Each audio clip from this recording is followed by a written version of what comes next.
Are you looking to develop a growth mindset and an amazing company culture, but you're having a hard time doing so?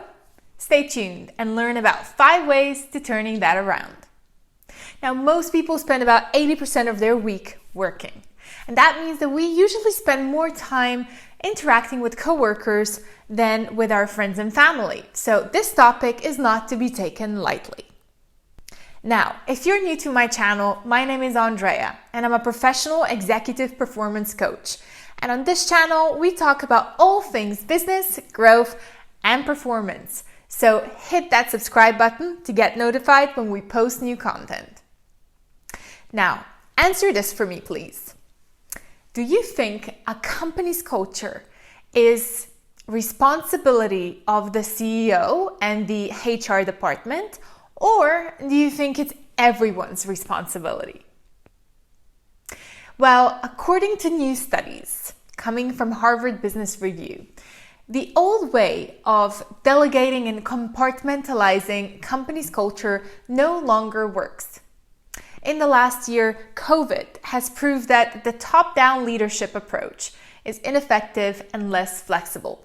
So, in the new culture building model, everyone is responsible for cultivating the desired culture, but that doesn't mean that nobody leads or that nobody takes responsibility for the results produced. The new approach assigns different roles, be it formal or informal, through all departments of the entire organization. And this, of course, accounts for the new virtual workplace as well.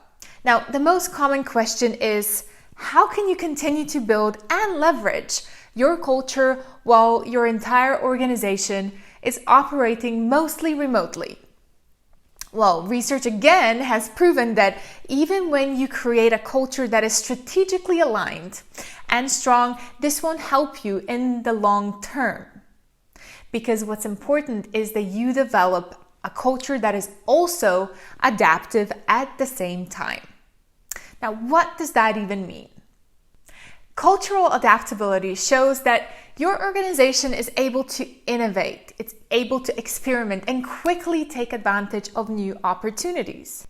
In fact, companies that have an adaptive culture are proved to earn 15% more annual revenue compared to the same ones in the same industry that are less adaptable. But we're not here to talk only about numbers, so let's have a look at some practical steps that you can take to create not only a high-performing, but also a highly adaptive company's culture. Here are 5 ideas.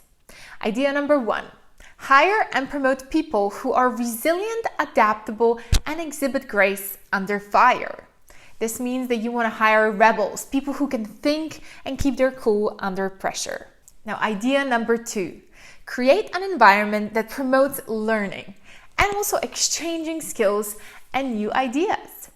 Now, organize bi-weekly or even a monthly learning workshop. Have your team present their newly gained knowledge and skills. This way they can practice their public speaking, and at the same time they can help each other learn from one another and help your entire team to learn something new about the business. Now, idea number 3 is you want to create ways for your departments to start mingling so that you prevent those siluses that tend to form. And at the same time, maybe you can model after Dubai's happiness center for your employees idea, which means that all your employees come to the same spot, give their feedback, tell what they're happy and thrilled about, but also what might potentially not be working that well for them. Now, idea number 4 is to mind out for these following 3 factors that impact your employees' motivation.